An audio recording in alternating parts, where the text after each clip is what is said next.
Hello and welcome back to another episode of Monday Moments where I share tips, tricks, and helpful hints. I'm Sean with Manly Made Minute. So I figured it would be extremely appropriate to do a watercolor tip since I have just recently done my 30-day watercolor challenge, and one thing that I learned, one out of many things that I learned, to be very helpful, especially if you're just trying to get into watercoloring and trying to make it easy. I've got a great tip for you. So before I head down to my down camera and let's show you what we're going to do today, don't forget to hit that like and subscribe button, and you can also follow me on Instagram and follow me there at Manly Made Minute. Let's head down to my down cam and show you what we're going to do. All right, I've already pre-picked out the stamp I want to show you with on this example, because it's a smaller stamp, which would even be more helpful if you're just starting out and you want a smaller stamp to try with. So I'm using the Paint a Flower Chamomile by Altenew, and I'm using this little canister of flowers to show you. All right, so I've taken it out. I have Canson XL piece of scrap water paper, and then I've got my stamp set out already. So let's just pick that up. And what we're going to do is we're going to emboss this, all right? And why we're going to emboss this is because that embossing powder, once you heat it up, is going to create little walls, little barriers, whatever you want to call them, around that design. So it's going to create little areas of you to pull in without bleeding out to everything else, to help you control your watercolor just a little bit more. Especially on small designs like this, you can get very easily bleeding into each other. And if you want that, that's great. If you don't want this and you want this a way more crisp design, you just want to color in the spaces, throw down some embossing powder on this. Doesn't matter what color, just for ease and camera today, I'm just doing the Wow super fine, I think it's, what is it, ebony? Primary Ebony Super Fine by Wow. On smaller details like this, a super fine is also going to be easier because it's going to be a little bit more finer powder. It'll melt down into a little bit smoother kind of embossing for you around these intricate designs. Okay, just did that 3 times just to give it a good coating. And again, I'm using watercolor paper. I have tried both during that challenge, and honestly, if you go back and watch my 30-day review here from a couple weeks ago on a Monday review, that was my #1 suggestion is paper. Paper, the type of paper is just extremely important. Okay, so you can see I have my powder on here. I just cleaned that up just a little bit. I had some spots that were sticking, so I just kind of brushed those off before we heat set this. So let's just go and heat set this and make sure that you've got all that powder melted. You'll be able to kind of tip this into the light and see everything shine. If you've got any dull spots, you know that your powder is not melted in that spot. You'll just have to go over it again and just set that area that didn't get it. All right, we are looking good there. Now let me just show you what I'm talking about. So what we'll do is maybe we'll do this canister, and I'm just going to tape this down to hold this down. I'm going to go through and die cut this. Hence, I'm just using scraps because I already know I'm going to die cut this, all right, and use it for a card front as my little design element on a card front. All right. Okay, so I have my watercolors. I'm using Tim Holtz watercolored pencils. I have these in many videos where I've just turned them into a palette, and then I've got my little fine tip brush with my little thing of water. Why am I using the watercolored pencils? No particular reason except that, you know, I just absolutely just love them. So I'll kind of put my face up here on the cam for you. What I'm going to do is I'm just going to do the canister to kind of show you how this will pool for you, all right? And on the bottom here, I got a little fingerprint, I think, and it's kind of catching, but that's okay. Now, what I do is I'm going to go and wet this area, and I create what I call a pool so you can kind of see the water sitting there, the water tension, and it doesn't spill over where I've embossed. So I want to get this good and wet so that that watercolor is going to take to the paper, okay? So I'm just wetting this, and you'll, if you kind of look at it from the side view, you'll see that you've got like a bubble of water. And that's what you want. You want to get this good and wet. Then what I do is I take, and I'll dry my brush off, and I'll go through with a dry brush, or a thirsty brush we call it, and I'll pick some of that up.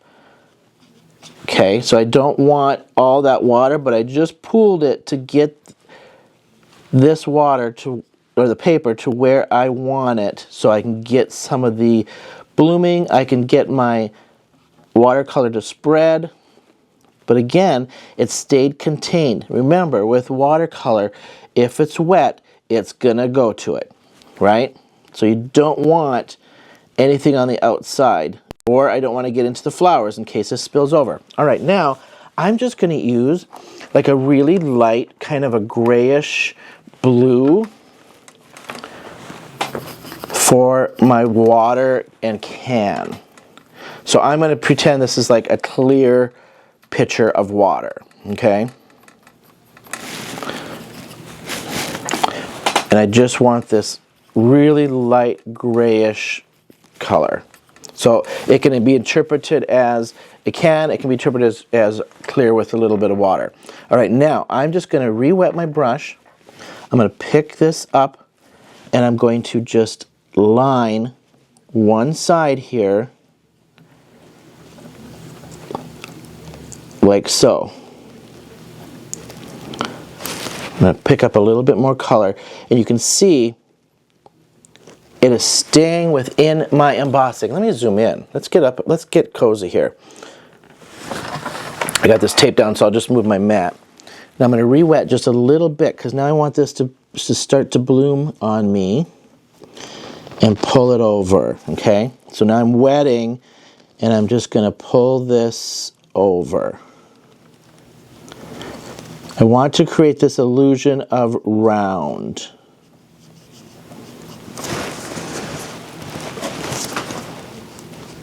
Round in water.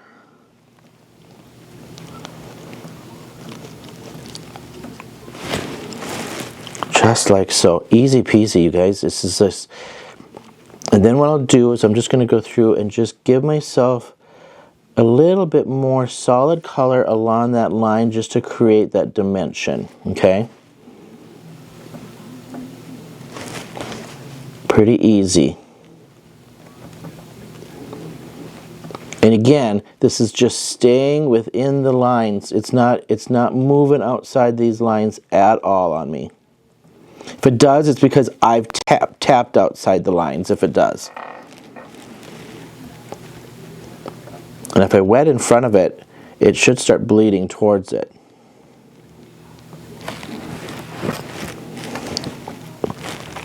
So easy. This is such a cute, adorable set to watercolor. And easy. If you want some easy to start, and just to get used to your product, get used to what the watercolor does, how to do it, this is an easy one to start with this stamp set. All right, now just so I don't get a hard line there, I'm just pulling all this the rest of the way over. And I'm just going to continue to give me some dimension here. All right, this isn't a watercolor technique video, but just kind of showing you. Let me do a flower, because now that's the intricate part, right? So I'm doing the same thing. I'm wetting really good.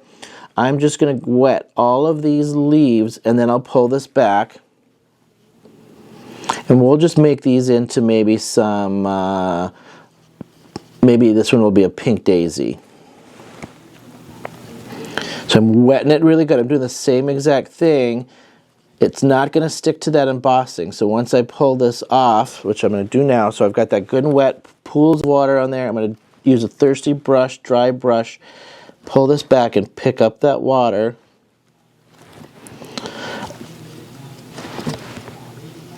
Technique-wise, this is just what I'm doing. I could leave those pools and tap little dots of water in there, or little dots of color in there and let it bloom.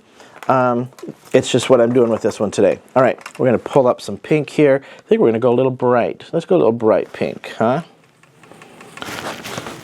All right, so now this one, if I just tap down at the base, that water will start to pull it up, and you can see it channel in those slots, right? All right, let's give it a little water to chase. And just pull that out.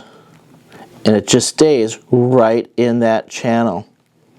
Being careful when I get to the edge, because if you do tap outside, of course, it's going to go where you tap it. So I'm just, once I get to the tips of the petals, I'm just a little bit more careful on tapping it out too much.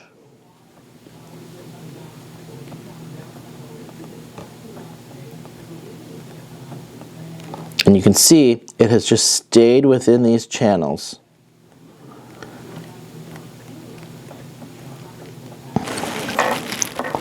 All right, well, just finish this little flower. So now I go back and I pull some, if I want to pull some of that out to get a nice little fade.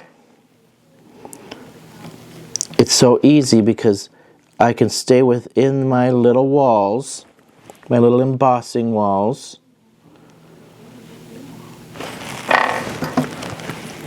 To do that. This embossing makes it so easy, especially if you're just kind of starting out and getting used to this, versus try to do a no-line watercolor kind of thing, which is it's going to be a little tougher technique for you if you have watercolors, they've been sitting there and you've been too scared to try them. This is a great technique to start with. I'm going to just tap one more layer right in that base.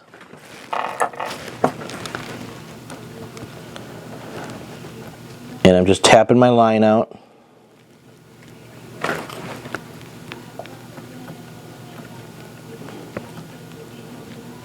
And that's it. It's as easy as that. It just contains everything in there for you. Want to do that little yellow piece in the middle? Let's do that little yellow piece in the middle. Let's just do it.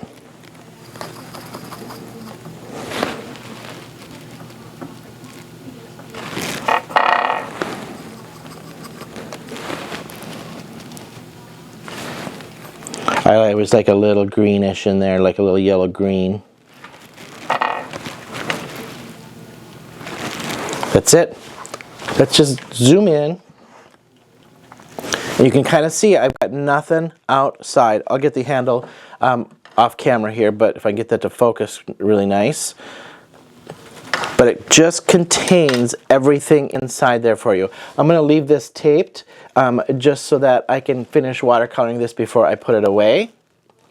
But thank you all so much for hanging with me. Hopefully this was a great little tip that I learned from my 30-day challenge. Go back and watch those videos, 30 of them. Final video, the card sitting right back behind me, the sunflower right there. Is my final little product of that 30-day of everything I learned combined into one card. But I think you'll learn a lot if you just kind of watch what I did for 30 days. So thanks for hanging with me, and until next time, I'll see you then.